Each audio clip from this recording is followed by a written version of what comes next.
Putz. Ó, o Júlio César. Quais setores devem ser... Aquele Júlio César, o imperador ou não? Sim, é ele mesmo. Tá. Ele mesmo. Quais setores devem ser prioritários para reduzir a dependência de importações no Brasil? A dependência de importações... Bom, depende de importação do quê, né? Mas vamos pegar aqui uns que eu acho mais sensíveis. Saúde. Então, o Brasil até início dos anos 2000, ali, final dos 2000 até 2010, a gente tinha uma boa capacidade de produzir insumos farmacêuticos, vacinas, e a gente foi perdendo isso.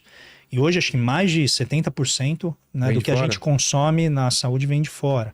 De coisas mais simples que a gente poderia fazer aqui. Então, certamente o setor da saúde é um setor... Não tinha máscara na época do... O problema é fazer álcool Tinha gel. até um dado interessante, é uma pena que eu perdi essa reportagem, mas o swab, né, que você usava lá, o cotonetão para fazer o teste... Vinha de fora? 100%, quase 100% era produzido na Lombardia. Nossa, você lembra a Lombardia? Lembro. Foi o segundo lugar que a pandemia afetou. Cara. Então paralisou a produção, aí demorou para voltar. Então você tinha um problema, né, de insumo para fazer o teste e tal. Aí depois distribuiu, né, e vários outros países começaram a fazer. Mas certamente o setor de saúde é um. Eu acho que outro setor importante é o de autopeças. Eu acho que a gente poderia avançar aqui. E tem outros setores que eu acho que são muito ligados ao setor de serviços, particularmente, que você poderia avançar muito, que é a parte de engenharia, que foi destruída amplamente pela Operação Lava Jato. Então, reconstruir isso é muito importante, mas tem muito estigma, né? Tem muito problema em cima disso. Uma outra parte importante é a inovação associada ao setor de tecnologias verdes. Então, a gente tem a Amazônia. A Amazônia é uma biblioteca natural, Vilela. Que tem, e de livros desconhecidos, né, ainda. Vilela, quanto que os países europeus investem em pesquisadores que vão para a Amazônia pesquisar os compostos químicos? E aí depois eles levam para lá, produzem medicamentos, produzem polímeros, produzem outras coisas e vendem para a gente por um preço imenso. Não, e para doenças, né? Remédio para doenças. Tem muita coisa lá que muito. Você imagina. Então, usar assim, a Floresta em Pé como uma produtora de inovação, certamente seria. Hoje a gente, né, compra isso de fora. Uma outra parte que poderia ser reindustrializada, reinternalizada, o setor de café.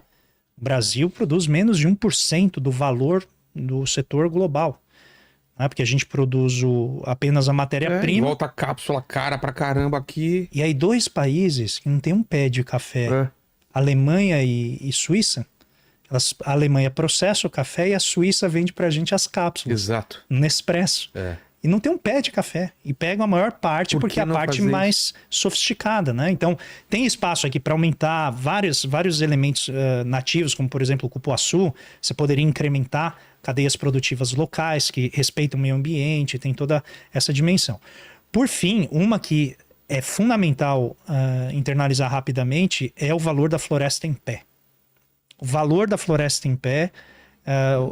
recentemente, o ministro Fernando Haddad e a ministra Marina Silva publicaram um artigo numa periódico internacional, chama Project Syndicate, em que eles defendem a criação de um instrumento financeiro que permite aos países ricos, que já destruíram grande parte das suas florestas, pagar para os países pobres manterem as suas florestas. Faz todo sentido. E aí, que bom que para você faz sentido. Eu não sei se para as pessoas faz sentido. Faz, porque... Explica pra gente por que para você faz sentido.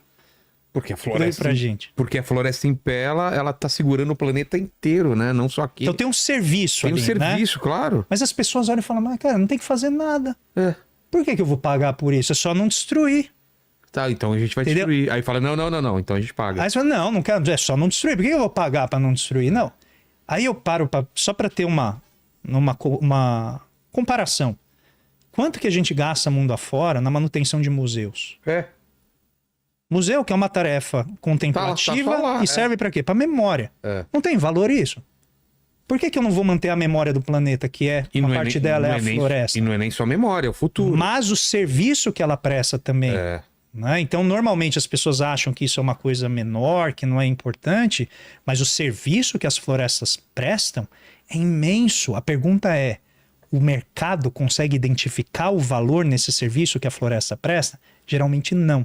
Então você precisa ter alguma articulação, seja de governos, seja entre governos, para você criar um mercado com títulos que reconheça nos serviços ecossistêmicos um valor que gere recursos. Assim como é com a Antártida. Né? Isso. Então eu tô falando, né? Eu acabei de vir ontem do Suriname, né? Um país que está na cadeira do fundo que eu represento, e o Suriname tem 93% do território coberto de floresta. Quanto que o Suriname recebe para manter a floresta? Zero. Então é preciso ter uma redefinição em como a economia funciona. E com certeza, se ela tira metade da floresta, ela pode fazer isso render de outras formas. Aí os caras falam, não, a gente recompensa isso com dinheiro, que é o lógico. Porque é um serviço. Né? Aí você tem que saber identificar esse serviço e pagar por ele. Suriname, né? Você iria para Suriname? Tá entre seus destinos mais próximos, assim? Ah, quero ir para Suriname. Cara, ninguém pensa, né? Vou para Suriname. Mas é quando você vai nos Estados Unidos e a pessoa pergunta seu nome, né? Fala, what's your name? Fala, sure, my name is... Suriname. Última pergunta. A escolha com cara, essa é uma máquina. É aí que a inteligência artificial. A inteligência artificial vai substituir rapidinho, cara. Rapidinho. Você vai falar que não foi ruim? Não, ela foi péssima. Foi exemplar. Foi exemplar. Foi uma rapidez, você conseguiu transformar isso numa piada, foi fantástico. What's Suriname? Nem dá pra entender. Porque... Não vou explicar. Não explica. Melhor. O Jonathan Alberto. O que a história do Plano Real pode ensinar para atualizar a política monetária no combate à inflação? Para atualizar? Eu não sei se alguma coisa. O Plano Real ele foi importante porque ele mostrou a importância que o país dava à estabilização de preços. E pagou um preço alto por isso, que foi ter taxas de juros muito elevadas, índices, títulos financeiros indexados, que hoje dificultam para a gente. Mas se a gente não tivesse o Plano Real, a gente teria outro. Teria que ter tido. Não, é isso que eu estou dizendo. Ele tem um legado. Tá. É que a pergunta é, o que a gente pode aprender com o Plano Real para flexibilizar a política monetária? Eu acho que nada.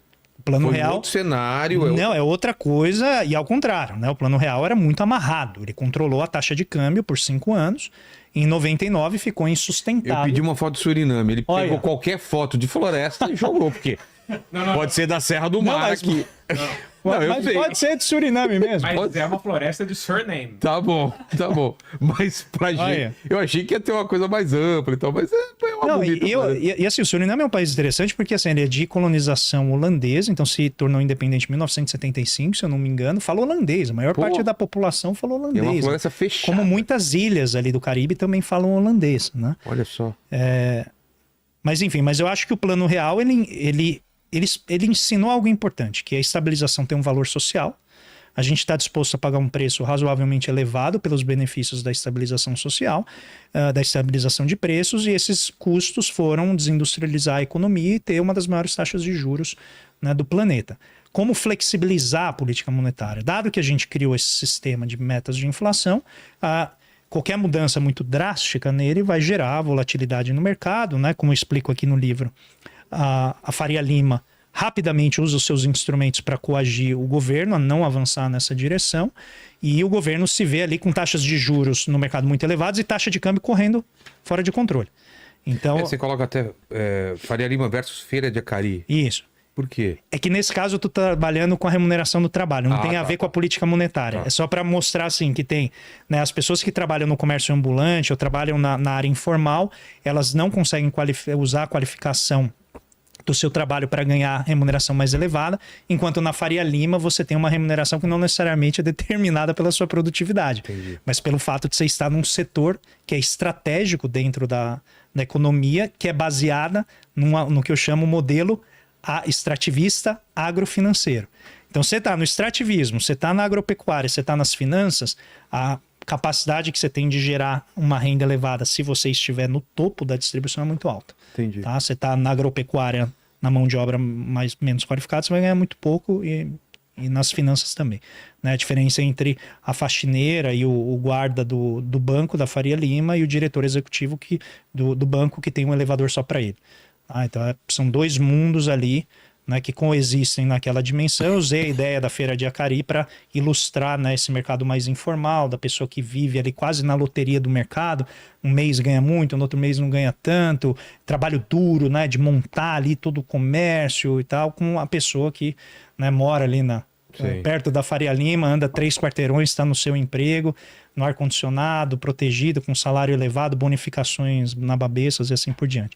Mas de qualquer maneira, voltando, então o Plano Real, ele tem esse papel. E por que ele é importante, essa questão do valor social da estabilização? Um estudo que foi feito, acho que foi em 2020 ou 2021, ele pegou os países que aplicaram o regime de metas de inflação, que é esse que a gente vê a cada 45 dias, né? O Conselho de Política Monetária, o Copom, se reúne para definir a taxa de juros. Ele alega-se que esse regime seria o responsável pela queda da inflação.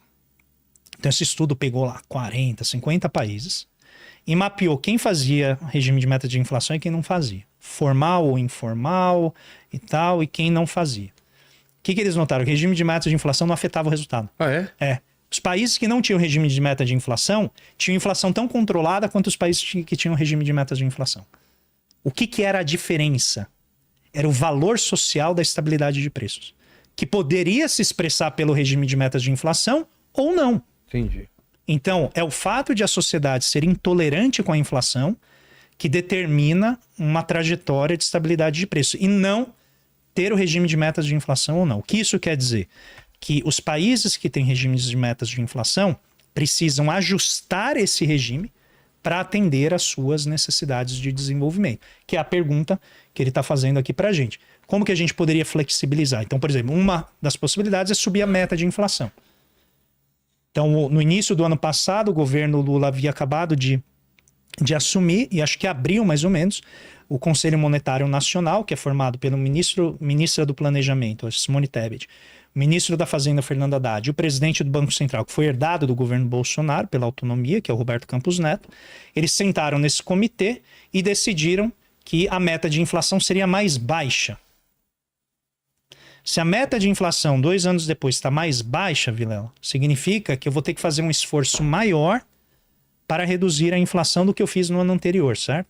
Então isso significa que eu tenho que calibrar mais os juros para poder gerar essa inflação mais baixa, tá? Então seria o equivalente ao peso. Assim, estou fazendo uma dieta, então eu tinha lá o peso meta 70 quilos, aí se reuniram lá junto e falaram, agora vai ser 68. No mesmo prazo. Então o que você tem que fazer? Você tem que fazer mais esforço para chegar no 68. Você tem que restringir mais sua dieta, não pode sair tanto, não pode desviar, você ficar mais austera, ficar mais dura. E isso, obviamente, significa que o juro tem que ser mais potente. Se ele não for potente, você tem que subir mais para reduzir a inflação para baixo. Então essa seria uma possibilidade. Subir a meta. Fala isso. Fala isso no jornal, vou subir a meta. Rapidamente entra a primeira parte do livro, a dimensão midiática. Não pode, a inflação vai fugir do controle, o governo está perdendo o controle da inflação, a inflação machuca mais o pobre não vai conseguir comprar, voltamos ao período da hiperinflação, olha a hiperinflação. Pronto. O mercado financeiro vai lá, joga taxa de juros lá na estratosfera, a taxa de câmbios sai correndo, e aí o governo, não, calma. Recua. Então o que o governo fez? Em vez de eu falar que tem que atingir a meta no ano calendário, até 31 de dezembro, agora a meta é contínua. Então eu tenho que atingir a meta num período aí de 18 meses, e se ela ficar acima da meta pelo período de 6 meses, aí o governo tem que se explicar, o Banco Central tem que se explicar por que ele não atingiu a meta. Mas ele tem 6 meses aqui para trazer de volta. Entendeu? Fica mais flexível, ele não precisa ficar tão responsivo. Subir um pouquinho, sobe muito o juro para chegar na meta de inflação até o fim do ano e ter que se explicar. Tá? Então, esse é um caminho. Tem vários outros, como você, por exemplo, poderia eliminar a indexação de contratos. Pronto, já perdemos metade da audiência agora. Só a hora que eu falei isso aqui. Mas só para explicar, Vilela, qual que você prefere? Ter um pedaço de papel que quando a taxa de juros sobe, você ganha mais, ou quando a taxa de juros sobe, você ganha menos? Primeiro, né? Ganha mais. Então, essa taxa é o título pós-fixado, chama Selic aqui no Brasil. Então, quando a Selic sobe, o teu contrato te paga mais. Na maior parte do mundo, esse título não existe. Por quê? O papel da política monetária é justamente gerar esse efeito na perda de capital, que é subir o juro, a pessoa que tem o título do governo, que estava pagando 9, agora, com a taxa 10, o título dela vale menos. Então, esse mecanismo funcionaria como? Ela perde riqueza, e como o patrimônio dela diminuiu, porque o ativo dela agora tem um preço menor, porque está pagando uma taxa de juros menor, ela consumiria menos. Quando você coloca um título pós-indexado, que é esse, que é a taxa Selic, ele vai ajustando conforme a taxa sobe, o efeito qual que é? A pessoa tem mais poder de compra. Então, esse é um... Tem vários, tá? Estou só dando um exemplo de várias coisas que poderiam ser mexidas para você diminuir esse problema da política monetária tão restritiva. Sugere acabar com esse título. Esquece.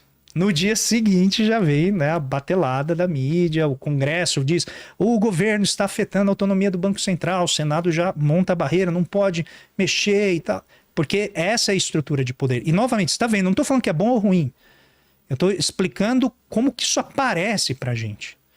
Tá? Esse é o propósito do livro. Não é assim, tem posições que a gente toma aí, mas em geral é tentar, é um esforço de tentar entender a organização da desigualdade.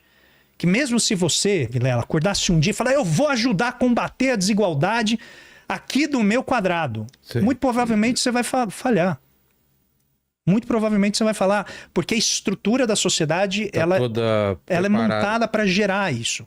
Então não depende tanto da ação individual, muito embora a ação individual possa validar a estrutura, mas sobretudo, olha o que eu vou falar, esta estrutura torna racional o comportamento que agrava a desigualdade. Entendi. É racional você, por exemplo, ter um título que te protege de elevações da taxa de juros. É racional você defender a sua renda de uma elevação da inflação subindo o seu preço. É racional você investir menos em inovação e tecnologia, porque é muito melhor comprar um título do governo que tem risco zero do que pagar 30 cientistas pesquisando um negócio que você não sabe quanto tempo vai demorar para dar certo, nem se vai dar certo. É racional fazer isso. E é legal.